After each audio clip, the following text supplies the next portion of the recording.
We move on to the third video on complex differentiation, still talking about the complex numbers playlist. And in the last video, we came across the idea of Cauchy Riemann equations.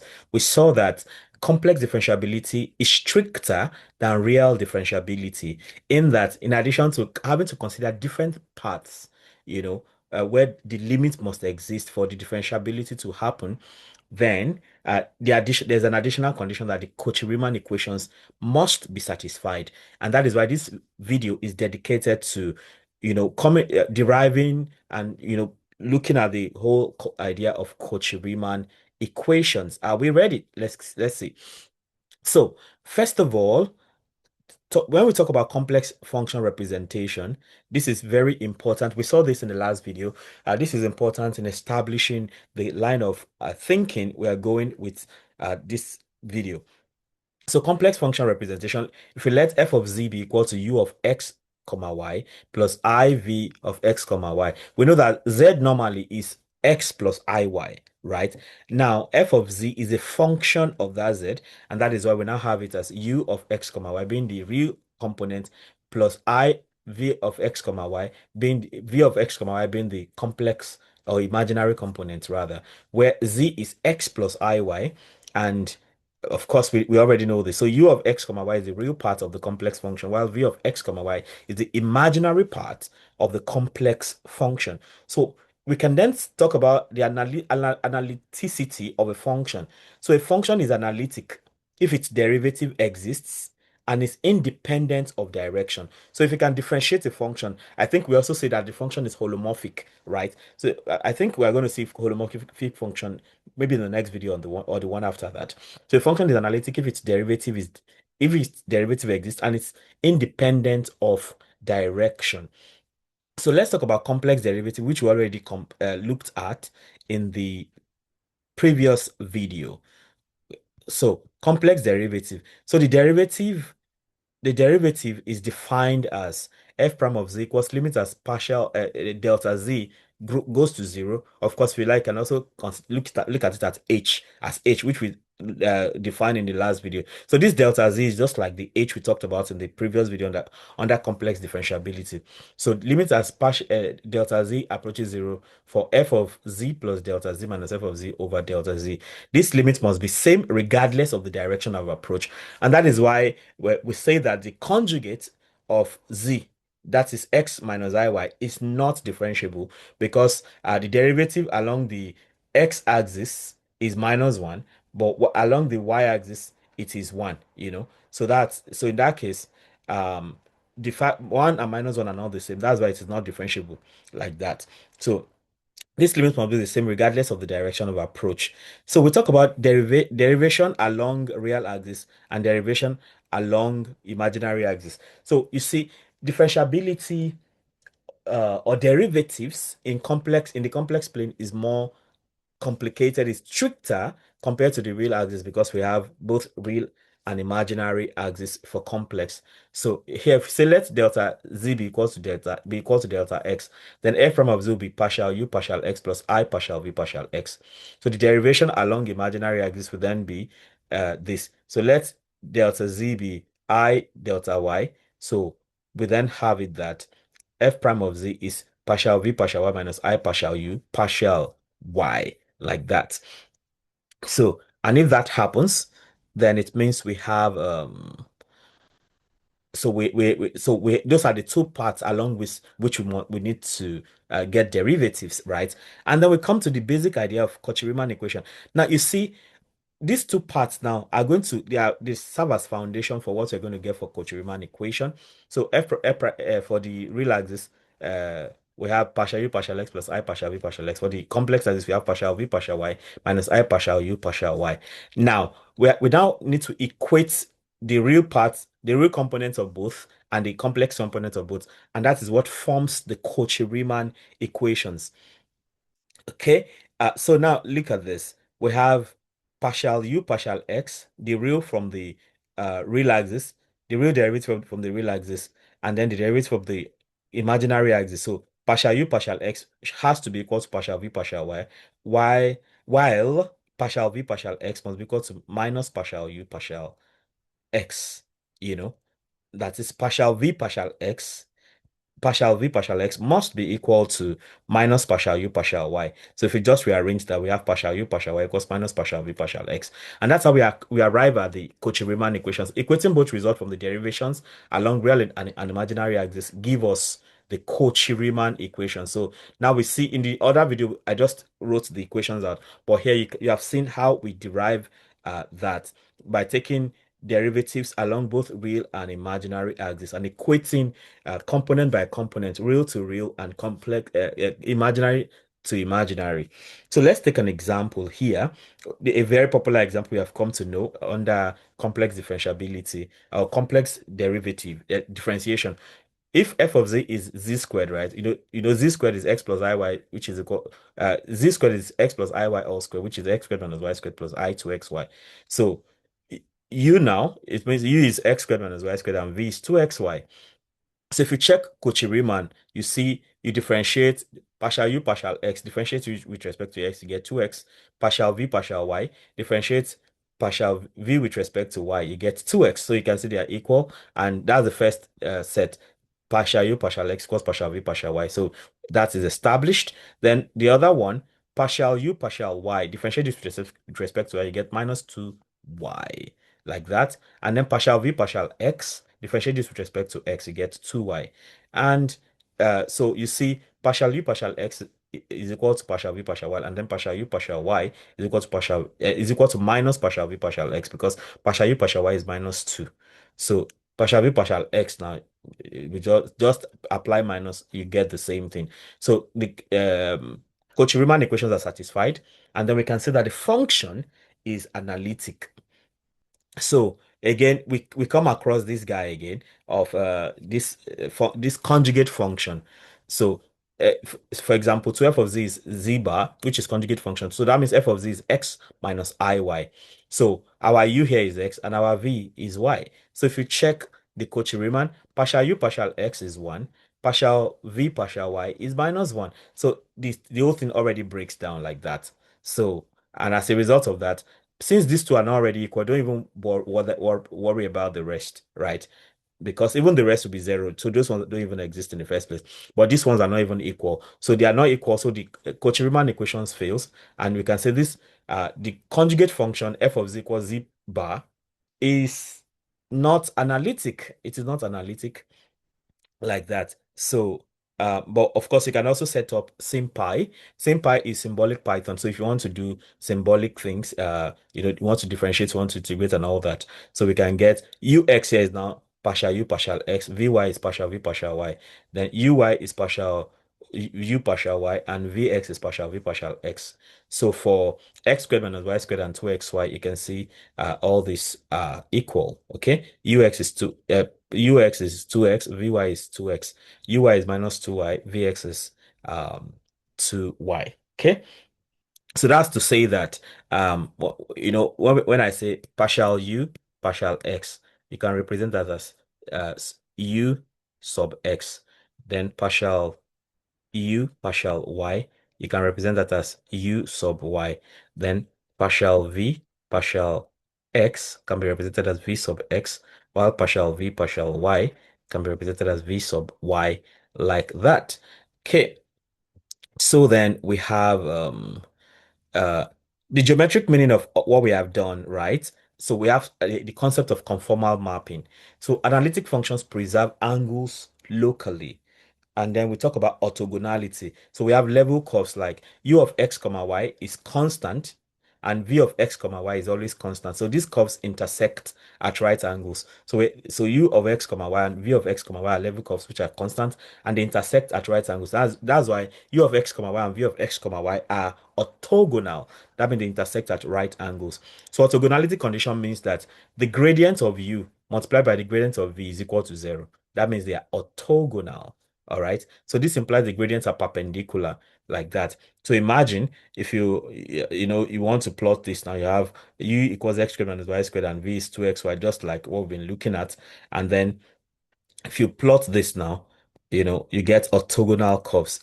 So you can see this is intersecting with this at 90 degrees. This other one is also intersecting with this at 90 degrees. So you have that going on infinitely. And then, so we come to the harmonic functions.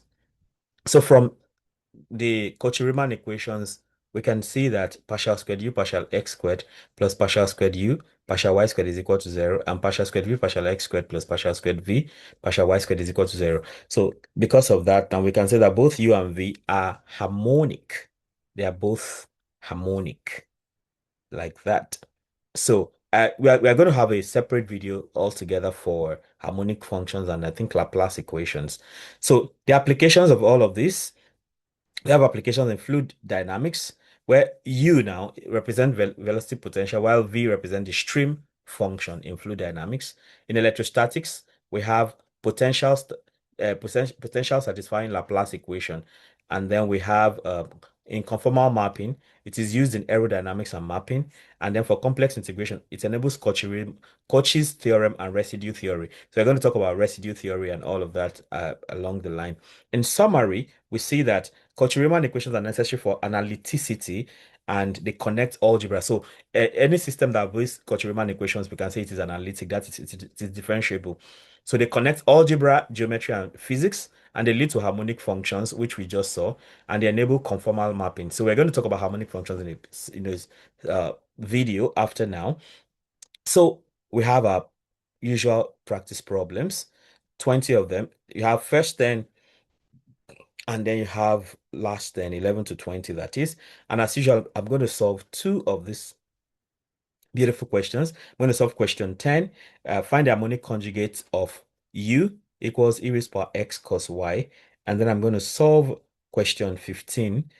Question 15 is test equations, Cauchy Riemann equations for f of z equals x squared minus y squared plus I equals x minus y. Okay, so let's go ahead and deal with that. So problem 10 for starters. So problem 10.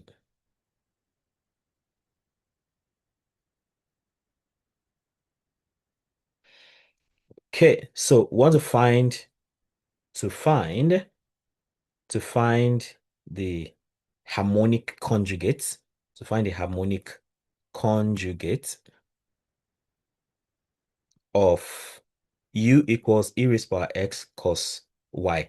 Of course, the idea of harmonic conjugate is the fact that if you have u, partial squared u, partial x squared plus partial squared u, partial y squared should be equal to 0. So if you have this u now, then you are looking for this v, sorry, this is partial squared.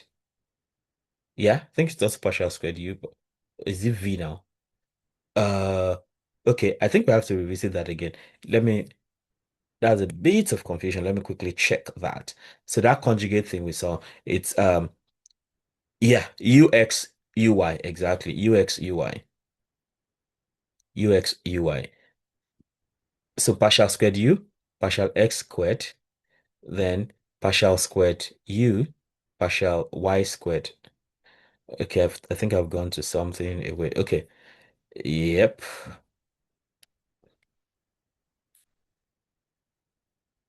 So we have this u now. So we want to find x that makes it harmonic.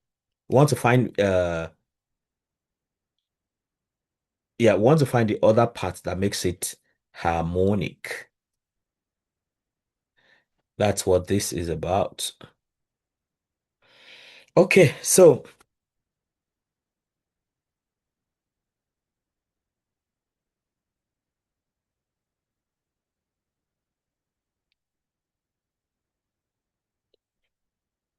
we want to find the harmonic conjugate of u, which is e raised to power x cos y. So this is u, right? So let's go for that. To find the harmonic conjugate of u, which is e raised to power x cos y. So step one, we compute partial derivatives. Compute partial derivatives are the first thing we do. Compute partial derivatives. So if u is e raised to power x cos y, so we need partial u partial x. So partial u, partial x. Differentiate e raised by x, you get e raised by x always multiplied by a constant, which is cos y. Then you need partial u, partial y.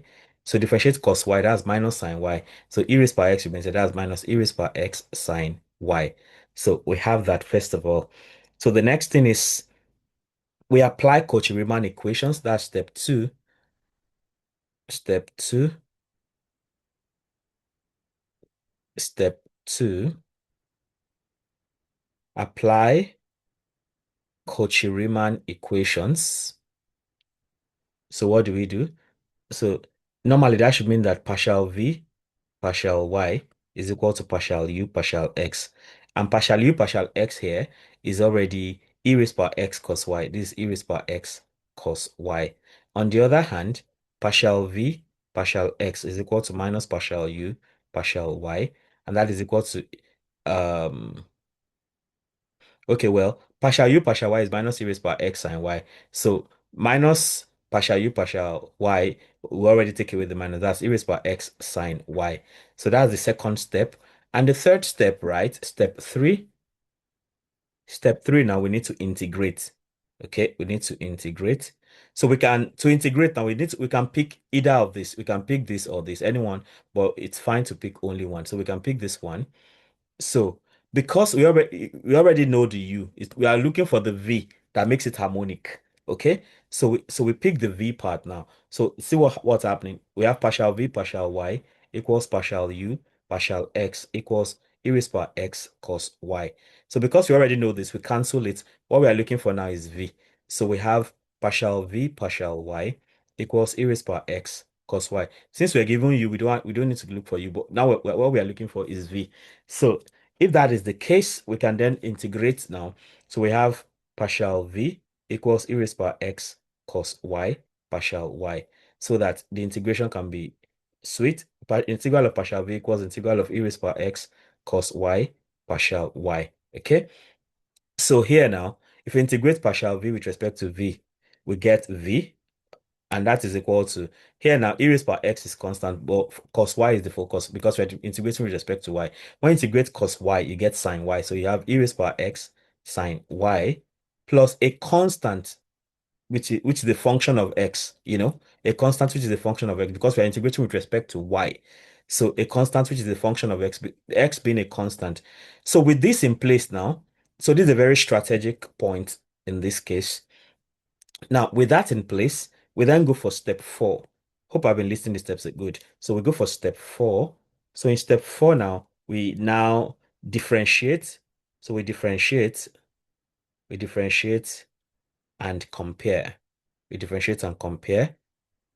So now you have this one, you have this v with respect to e raised by x sine y. So v is equal to e raised by x sine y plus c of x, right? So if you differentiate now, we started with partial v partial y. So you don't want to repeat partial v partial y. Now you want to do partial v partial x. Okay. And of already we know partial v partial x somewhere before now. Where is it? Partial v partial x is e raised by x sine y. So we need that now. So partial v partial x is equal to differentiate with respect to that e raised by x sine y plus c of x differentiate with respect to x is c prime of x. So, but previously, but recall that we already had partial v partial x before, which is e raised by x sine y. Okay, you remember the partial v partial x we got here is already e raised by x sine y. So what does it mean? It simply means that if this is e raised by x sine y and this is e raised by x sine y, thus it simply means that c prime of x is equal to 0. And if c prime of x is equal to 0, that simply means that the integral of c prime of x dx is equal to integral of 0 dx. Okay, so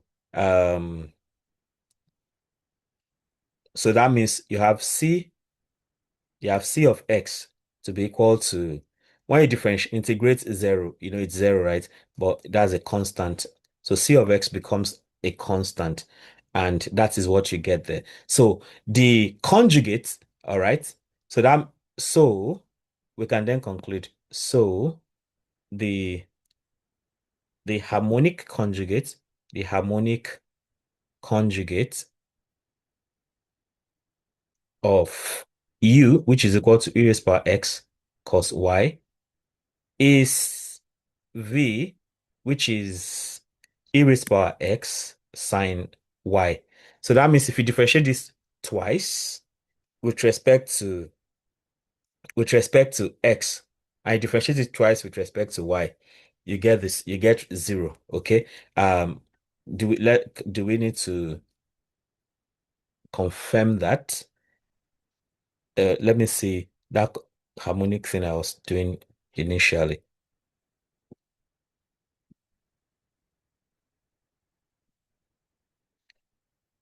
So how you know that your answer is correct is you check the idea of harmonic, partial squared u, partial x squared, partial squared u, partial y squared. Okay.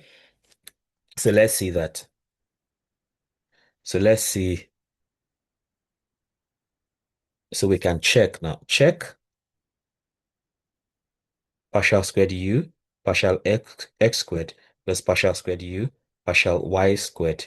So what does that give? Partial u, partial x. So you know this will be partial x of partial u, partial x of, okay, let's say partial u, partial x plus partial y of partial u, partial y. So let's see that. So that means that partial x of partial u, partial x. So differentiate this with respect to x, you get e raised power x cos y, e raised power x cos y plus partial y of partial u, partial y. So partial u, partial y, that'll give us differentiate cos y, get minus sine y. So that's minus e raised power x sine y, like that. So we then move ahead and differentiate again. Differentiate again with respect to x, we get e raised power x cos y plus differentiate this one with respect to y now. Differentiate sine y, that's cos y. So that's minus e raised power x cos y. And that is equal to 0 because this cancels this out. So that makes it that they are harmonic conjugates. You can also do the other one. You can also, on your, I think I'll leave you to do this. You can then check for partial squared v, partial x squared plus partial squared v, partial y squared. So check and you see that it's also 0. So with that, we move on to question 15. Question 15. So question 15 says to test, that's problem 15. Test the analyticity of f of z equals x squared minus y squared plus I into x minus y. So I mean, that's basically like checking if it obeys the Cauchy Riemann equations, basically. So what to do here is that in step 1, you identify u and v. Identify u and v. So this is u and this is v. So this is u, this is v. So u is x squared minus y squared and v is x minus y. So we check. So once that is done, in step 2, we compute partial derivatives. Step 2, compute partial derivatives.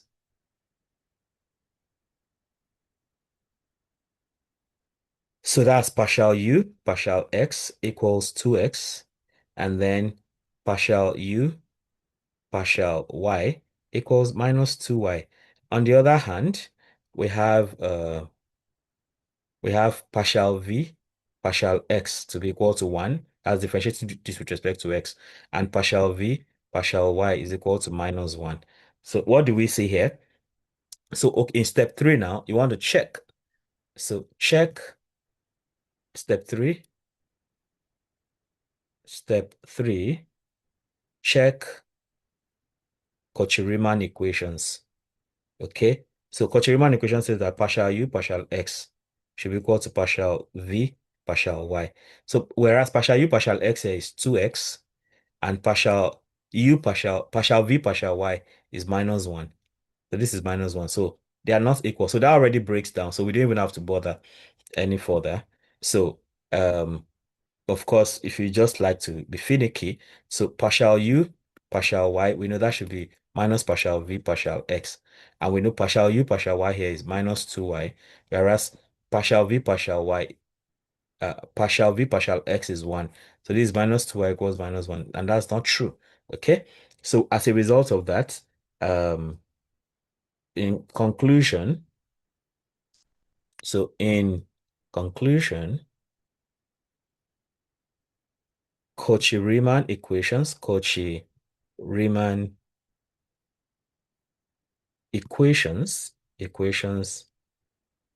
are not satisfied for f of z equals x squared minus y squared plus I into x minus 1. And as such,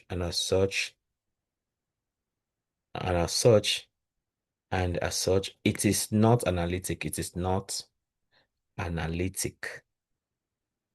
Okay, so if you want to check analyticity, check for Cauchy-Riemann equations. Thank you for listening. Let me go back to show the questions again so you can try your hands on them and see how well you get them. So you have questions 1 to 10, and then you have questions 11 to 20. I've already answered questions 10 and 15. So you want to try your hands on the rest and see how it all goes. So to get harmonic conjugate, right? If you are given V, so it means you are looking for U. If you are given U, you are looking for V. And you can do that by getting first get the Cauchy-Riemann equations and then pick the other part you don't know and go and integrate and differentiate and do all of that. You can then check later to see if partial squared U partial x squared plus partial squared U partial y squared is 0 and partial squared V partial x squared plus partial squared V partial y squared is also equal to 0 to show that they are actually harmonic. All right, let me know how helpful this is for you. And if there's something else you'd like me to try out, feel very free to let me know. If you have subscribed to this channel already, I thank you very much for doing that. But if you have not subscribed, why not go ahead right away and subscribe, because you don't want to keep missing out on the great things going on here. Um, After subscribing, you can also so don't forget, click on subscribe and hit the notification bell also, so you can always get alerted each time a new video is released. Having done that, you can also become a member of this channel by clicking on join. All right, that gives you special privileges like getting to see some videos first before others see them, or you can also see some videos exclusively as a member of the channel. Ultimately, don't forget to comment, like, share, so that other people can have access to the great content I have going on here. Till I come your way again, keep doing maths right. Bye.